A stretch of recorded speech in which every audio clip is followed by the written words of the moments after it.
할렐루야. 사랑하는 예사랑 가족 여러분들, 그동안 평안하셨는지요? 오늘도 주일을 맞이하여 주님 앞에 예배자로 서신 여러분들 주님의 이름으로 환영하고 축복합니다. 저희 멕시코 단기 선교팀은 지난 수요일 저녁에 녹시틀란에 무사히 도착하여서 목요일 또 금요일 토요일 3일 동안 눅사뇨, 포익스틀라와카 또 사우아틀란 이 세 개의 종종 마을 지역에서 은혜 가운데 선교를 다 마치고 오늘 주일을 맞이하여 현지 교회인 베델 교회에서 예배를 드리고 있을 것입니다. 그래서 저는 오늘 두 곳에서 설교를 하고 있습니다. 멕시코 오아카 녹시틀란에 있는 베델 교회와 또 지금 영상을 통하여 이곳 예사랑 선교교회에서 설교를 하고 있는 것이죠. 우리 예사랑 선교교회와 멕시코 녹시틀란에 있는 우리 베델 교회는 주님 안에서 한 몸 된 하나의 교회입니다. 그러기에 오늘 이 시간 비록 지리적으로 멀리 떨어져 있다 할지라도 교회의 머리 되신 주님께서 오늘 드리는 우리의 이 두 예배 가운데 성령으로 임하여 주시어서 우리 예사랑 선교교회와 멕시코 베델교회 모든 성도들에게 동일한 큰 은혜 내려주실 줄 믿습니다. 다 함께 기도하시겠습니다. 하나님, 주님의 말씀을 선포하고자 합니다. 성령으로 임하여 주시사 우리의 눈과 귀와 마음 문을 열어 주옵소서. 주님 주시는 말씀을 밝히 보고 듣고 마음판에 새기는 은혜의 시간 되도록 인도하여 주옵소서. 예수님의 이름으로 기도드리옵나이다. 아멘. 여러분 아시다시피 선교에 해당되는 라틴어 미시오는 보낸다, 파송한다 이러한 뜻을 가지고 있습니다. 자, 그렇다면 선교의 주체는 누구일까요? 많은 사람들은 먼저 교회를 머리에 떠올립니다. 왜냐하면 교회에서 선교사를 보내고 파송하거든요. 그래서 오랫동안 교회는 선교의 주체를 자신으로 이해하며 미션 오브 더 처치, 교회의 선교라는 표현을 주로 사용해 왔습니다. 하지만 성경을 보면 궁극적으로 보내시는 분은 하나님이십니다. 그래서 이러한 이해를 바탕으로 미시오 데이, 하나님의 선교라는 개념이 현대 선교학의 중심에 자리 잡게 됩니다. 이 개념은 1952년 독일의 빌링겐에서 열린 국제 선교 협의회를 계기로 해서 더욱더 발전하게 되었고요. 또 이후 선교학 전반에 이 개념이 큰 영향을 끼치게 되었습니다. 그래서 오늘날 많은 교회들은요, 교회의 선교보다 하나님의 선교라는 그런 표현을 더 많이 사용하고 있습니다. 선교의 주체는 교회가 아니라 하나님이시기 때문인 것이죠. 교회는 하나님께서 이루시는 선교에 참여하는 도구인 것입니다. 그러게 영국의 선교신학자 앤드류 커크는 이러한 말을 했습니다. 하나님이 세상에 교회를 위해 선교를 두신 것이 아니라 하나님의 선교를 위해 교회를 두셨다. 참으로 중요한 말입니다. 선교가 교회를 위해 존재하는 것이 아니라 교회가 하나님의 선교를 위해 존재한다는 것입니다. 그러므로 선교는 교회의 여러 많은 그런 프로그램들 중에 하나가 아니라 교회의 존재 이유인 것입니다. 또한 크리스토퍼 라이트라는 그런 학자는 선교를 이렇게 정의합니다. 선교는 하나님의 백성인 우리가 하나님의 부르심과 명령에 따라 하나님께서 이루시는 구원의 역사에 헌신적으로 참여하는 것이다. 선교는 우리가 계획한 일을 하나님께서 도와주시는 것이 아니라 하나님께서 이미 행하고 계시는 일에 우리가 순종하여 참여하는 것입니다. 그리고 선교학자 크레이그 오트는 선교의 출발점에 대해서 이렇게 설명을 합니다. 선교는 삼위일체 하나님의 보내시는 활동에 뿌리를 두고 있다. 성부 하나님께서 성자를 보내셨고요. 성부와 성자께서 성령을 보내셨고 이제 삼위일체 되신 하나님께서 교회를 세상으로 보내십니다. 우리는 이러한 하나님의 선교에 참여하도록 부름받은 사람들입니다. 성령의 인도하심과 능력 안에서 세상으로 보냄을 받아 선교의 현장으로 나아가게 되는 것이죠. 중요한 사실은 우리가 멕시코에 하나님을 모시고 가는 것이 아니라는 것입니다. 하나님께서는 이미 그 땅에서 일하고 계십니다. 우리는 그 하나님의 선교에 참여하는 것입니다. 지금 우리 단기 선교팀은 멕시코에 와서 사역을 하고 있습니다. 하지만 사실 우리의 선교 사역은 이곳에 도착한 날부터 시작된 것이 아닙니다. 이미 오래전부터 시작이 되었습니다. 언제부터였을까요? 우리가 이번 멕시코 단기 선교를 위하여 무릎 꿇고 하나님 앞에 기도하기 시작한 그때부터였습니다. 우리는 선교를 생각할 때에 종종 한 가지 오해를 합니다. 멕시코 현장에 나아가 약을 전달하고 사진을 찍어주고 복음을 전하는 일, 이것을 선교 사역이라고 생각을 합니다. 그러나 선교 현장에 가기 전에 선교를 위해 기도하는 것은 단지 선교를 위한 준비라고만 생각하는 경향이 있습니다. 하지만 오늘 본문은 기도 역시 하나님께서 이루시는 선교에 참여하는 귀한 선교 사역임을 우리에게 분명히 말해주고 있습니다. 그런 의미에서 지금도 기도를 통하여서 선교에 참여하고 계신 우리 예사랑 선교교회 모든 가족 여러분께 다시 한번 감사를 드리고요. 앞으로 계속해서 기도로 선교에 동참해 주시기를 주님의 이름으로 부탁드립니다. 그렇다면 선교를 위한 우리의 기도는 구체적으로 어떠한 사역입니까? 첫째로 기도는 감사함으로 계속 드리는 사역입니다. 오늘 본문 2절 말씀 다 함께 보시겠습니다. 기도를 계속하고 기도의 감사함으로 깨어 있으라. 여기서 계속하다로 번역된 헬라어 프로스 카르테레오라는 그런 단어는요, 끝까지 끈질기게 지속하다는 그런 뜻입니다. 기도는 영혼의 호흡과 같습니다. 사람은 음식을 먹지 않아도 한동안 버틸 수 있고요. 물을 마시지 않아도 며칠을 견딜 수가 있습니다. 하지만 숨을 쉬지 않고서는 단 몇 분도 버틸 수가 없습니다. 그만큼 호흡은 우리의 생명과 직결된 일인 것이죠. 숨을 쉬는 것을 멈출 수 없듯이 기도도 멈춰서는 안 됩니다. 여러분, 운동 선수가 경기에 임하기 전에 워밍업을 합니다. 하지만 경기가 시작이 되면 그 워밍업은 끝나게 되죠. 하지만 기도는 그렇지 않습니다. 기도는 준비 운동이 아니라 경기 자체를 끝까지 감당하게 하는 힘이기 때문인 것이죠. 기도는 선교를 떠나기 전에도, 선교 현장에서도, 그리고 선교를 마치고 돌아와서도 계속해야 하는 우리의 사역인 것입니다. 중요한 것은 그 기도는 무엇보다도 감사로 드리는 기도가 되어야 한다는 것이죠. 감사에는 크게 두 가지가 있습니다. 첫째는 이미 받은 은혜에 대한 감사이고요. 둘째는 아직 이루어지지 않았지만 하나님께서 반드시 이루실 것을 믿고 미리 드리는 감사입니다. 우리는 이것을 선취적 감사라고 말합니다. 그렇다면 우리가 어떻게 하나님 앞에 선취적 감사를 드릴 수 있을까요?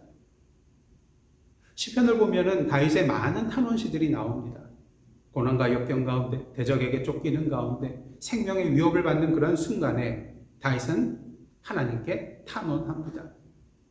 근데 이 시를 자세히 보면 그 마지막에 가서 다윗이 찬양으로 이 시를 마무리하는 것을 보게 됩니다. 문제가 해결돼서일까요? 하나님께서 구원해 주셨기 때문일까요? 아니요.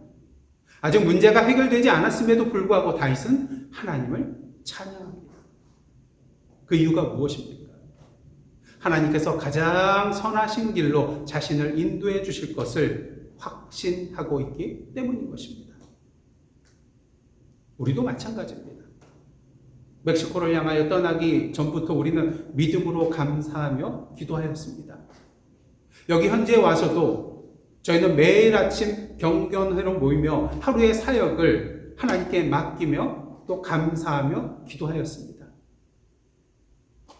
저희 룩사네와 코익슬라우아카와 또 사우아틀란 종족 마을로 들어가기 전부터 하나님께서 이미 그곳에 계셔서 일하고 계심을 믿기 때문인 것이죠. 우리가 뿌린 사랑과 복음의 씨앗이 앞으로 어떻게 자라나고 열매 맺을지 우리는 알 수 없습니다. 하지만 우리는 한 가지 사실을 분명히 알고 있습니다. 우리가 그곳을 떠난 뒤에도 하나님께서는 계속해서 그곳에 머물러 계시며 일하실 것이라는 것을요. 그러게 우리는 그 결과를 보기 전에, 열매를 보기 전에 먼저 감사할 수 있는 것입니다. 사랑하는 성도 여러분, 결과를 보아야만 감사하는 것이 아니라 하나님을 신뢰하기에 결과를 보기 전에도 감사하며 기도하는 저와 여러분의 기도의 삶이 되기를 간절히 원합니다. 둘째로, 기도는 깨어 씨름하는 사역입니다. 바로 오늘 본문 2절에서 이렇게 말합니다. 기도에 감사함으로 깨어 있으라. 예수께서도 겟세마네 동산에서 제자들에게 말씀하셨습니다. 나와 함께 깨어 있으라. 함께 기도하자는 것이죠. 하지만 제자들은 이내 잠이 들고 말았습니다. 예수께서 그들에게 다가와서 말씀하십니다. 너희가 나와 함께 한 시간도 이렇게 깨어 있을 수 없더냐. 한 시간도 깨어 있을 수 없더냐. 겟세마네 동산에서 끝까지 깨어 기도하셨던 분은 오직 예수 그리스도 한 분뿐이었습니다. 누가복음은 예수께서 힘쓰고 애써 더욱 간절히 기도하셨다고 우리에게 증거하고 있습니다. 여기서 힘쓰고 애써라는 말은 헬라어로 아고니아라는 그런 단어를 쓰는데요. 이 아고니아라는 단어는 경기나 투쟁을 뜻하는 아곤이라는 그런 단어에서 나온 말로 선수들의 승리를 위해 마지막까지 온 힘을 다해 싸우는 것처럼 치열하게 씨름하는 모습을 떠올리게 하는 그러한 단어입니다. 그렇습니다. 예수님의 기도는 그냥 단순한 기도가 아니었어요. 온 힘을 다해 하나님 앞에서 씨름하는 기도였습니다. 그렇다면 예수께서는 도대체 무엇을 위하여 그렇게 씨름하며 기도하셨을까요? 눈앞에 다가온 그 십자가의 길을 피하기 위해서였을까요? 아닙니다. 오히려 아버지 하나님의 뜻대로 순종하기 위하여 그 십자가의 길을 걸어가시기 위하여 씨름하며 기도하셨던 것입니다. 그러게 이렇게 기도하시죠. 내 원대로 마옵시고 아버지의 원대로 되기를 원하나이다. 그렇습니다. 기도라는 것은 하나님의 뜻을 내 뜻대로 바꾸는 시간이 아니라 내 뜻이 하나님의 뜻 앞에 무릎 꿇는 시간입니다. 전에도 한번 소개를 해드렸었는데요. 그리스의 작가 니코스 카잔차키스는 이런 이야기를 우리에게 전해주고 있습니다. 한 젊은이가 수도원을 찾았다가 금방이라도 쓰러질 듯한 기진맥진한 수도사를 만나게 되어 질문을 합니다. 아직도 사탄과 씨름하고 계십니까? 수도사가 대답합니다. 사탄과의 싸움은 이미 벌써 끝났습니다. 그럼 누구와 씨름하기에 이토록 지쳐 있습니까? 하나님과 씨름하지요. 설마 하나님을 이기려고 하는 것은 아니겠죠? 수도사가 조용히 말합니다. 아닙니다. 저는 하나님께 지기 위하여 씨름합니다. 그런데 지는 것이 이리도 어렵습니다. 우리의 기도도 마찬가지입니다. 하나님을 설득하여 내 뜻을 이루는 것이 아니라 내 뜻을 하나님 앞에 내려놓고 하나님의 뜻에 순종하기 위해 씨름하며 기도하는 것입니다. 그렇게 기도는 가장 치열한 영적 싸움입니다. 하나님과 싸우는 것이 아니라 내 뜻을 내려놓기 위하여 나 자신과 싸우는 것이기 때문인 것입니다. 골로새서 4장에는 예수님을 본받아 깨어 힘써 애써 기도한 사람이 등장하고 있습니다. 바로 사도 바울의 동역자 에바브라입니다. 사도 바울은 에바브라에 대하여 성도들을 위하여 항상 애써 기도하는 사람이라고 증거하고 있습니다. 여기서 애써라는 단어는 헬라어 아고니조마이라는 그런 단어로 앞에서 살펴본 아고니아와 같은 어근에서 나온 말입니다. 예, 그렇습니다. 에바브라는 예수님처럼 성도들을 위하여 하나님 앞에서 씨름하며 기도했던 사람이었던 것이죠. 사실 골로새 성도들은 에바브라가 자신들을 위하여 이렇게 애써 기도하고 있다는 사실을 알지 못했을 것입니다. 하지만 에바브라의 기도는 그들이 하나님의 모든 뜻 가운데서 완전하여 확신 있게 서는데 영적으로 큰 힘이 되었을 것입니다. 저희들은 멕시코를 향하여 떠나기 전부터 우리가 만나게 될 현지 사람들을 위하여 계속해서 기도하였습니다. 저희가 여기 와서 만나게 되었던 사람들은 우리가 오래전부터 자신들을 위하여 그렇게 기도했다는 사실을 알지 못할 것입니다. 그러나 저는 확신합니다. 하나님께서 그들을 위한 우리의 기도를 헛되게 하시지 않을 것이라는 것을요. 사실 누군가를 위하여 매일 기도한다는 것은 결코 쉬운 일이 아닙니다. 우리가 신앙생활하는 가운데 가장 우선순위에서 먼저 밀려날 수 있는 것, 가장 쉽게 뒤로 밀릴 수 있는 것이 바로 기도이기 때문인 것이죠. 바라기는 그때마다 겟세마네 동산에서 깨어 씨름하며 기도하셨던 예수님의 기도를 기억하시기를 원합니다. 골로새 성도를 위하여 애쓰며 기도했던 에바브라를 기억하시기를 원합니다. 하나님 바로 그러한 기도를 통하여 사람을 살리시고 교회를 세우시며 하나님의 선교를 오늘도 이루어 가십니다. 기도는 우리의 시간과 힘이 남았을 때 하는 일이 아닙니다. 우리의 시간과 힘이 다할 때까지 하나님 앞에서 자신과 씨름하며 끝까지 감당해야 할 우리의 사명입니다. 마지막으로 기도는 문을 여는 중보 사역입니다. 3절 상반절 말씀 다 함께 합독하시겠습니다. 시작. 또한 우리를 위하여 기도하되 하나님이 전도할 문을 우리에게 열어주사 그리스도의 비밀을 말하게 하시기를 구하라.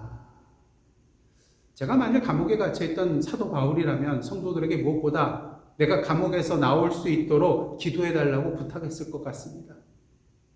하지만 사도 바울은 감옥 문이 아니라 복음의 문을 위하여 기도해달라고 부탁했습니다.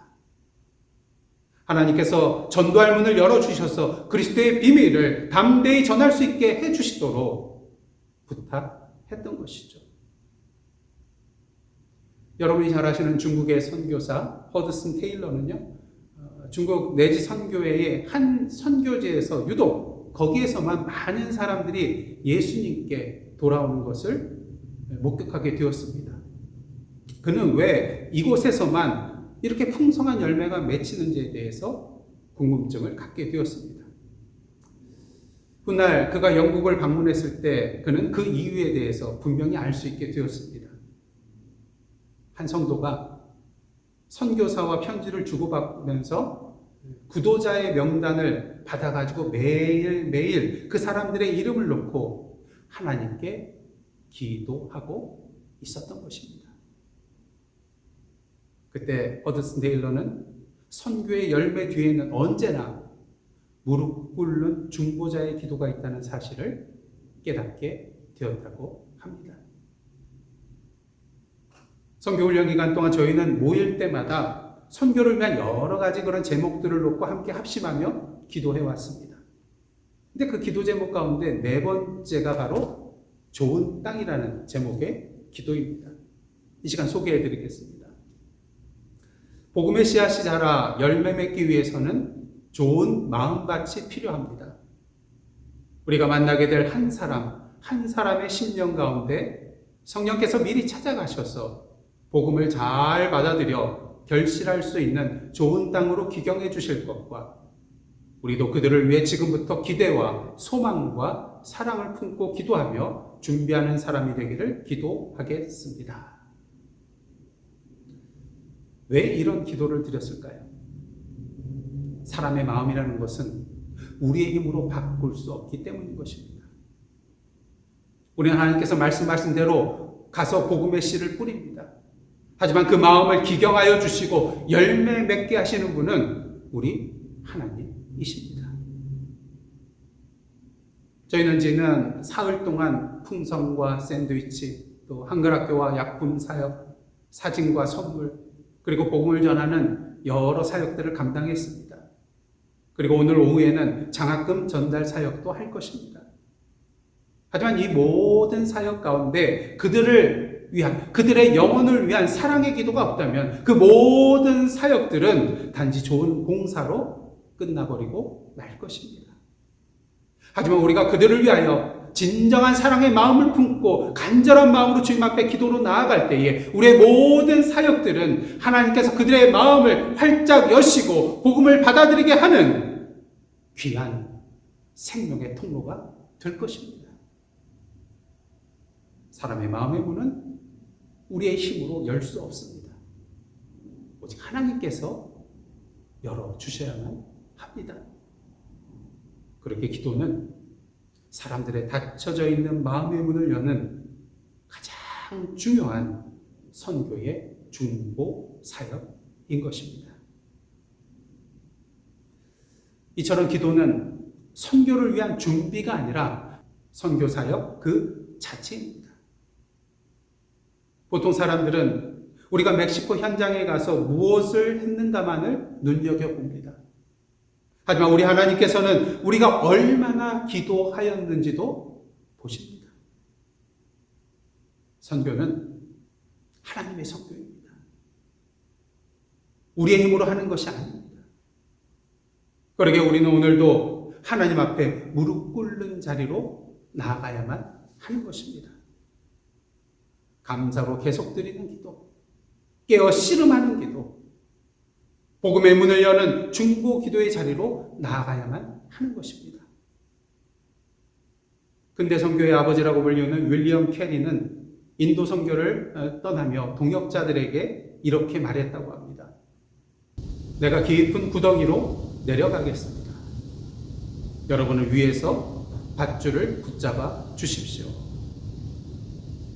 그가 말한 깊은 구덩이는 복음을 전하기 위해 들어가야 할 낯설고 험난한 선교 현장을 가리키는 비유였습니다. 캐리는 복음을 들고 그 현장으로 나아갔습니다.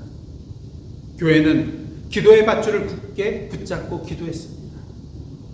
그리고 하나님께서는 그 기도의 밧줄을 붙잡은 교회와 복음을 전하는 선교사를 통하여 그들을 함께 사용하셔서 인도의 복음의 문을 활짝 여셨습니다. 사랑하는 성도 여러분, 선교 현장으로 직접 나아가는 사람들도 필요합니다. 그러나 그들을 위하여 끝까지 기도의 밧줄을 붙잡고 기도해 줄 사람도 필요한 것입니다. 바라기는 지금까지 기도해 주셨듯이 남아있는 선교 기간 동안 그리고 시카고로 돌아와 내년도 2027년 단기 선교를 준비하는 그 모든 시간에도 하나님께서 우리에게 주신 그 생명이 다하는 그날까지 기도의 밧줄을 굳게 붙잡고 무릎 꿇는 기도의 사명을 온전히 끝까지 감당하는 저와 여러분 되시기를 주님의 이름으로 축복합니다. 기도가 저와 여러분의 사명입니다. 기도하시겠습니다. 하나님, 우리의 손과 발을 움직이기 전에 먼저 무릎 꿇는 사람이 되게 하여 주옵소서.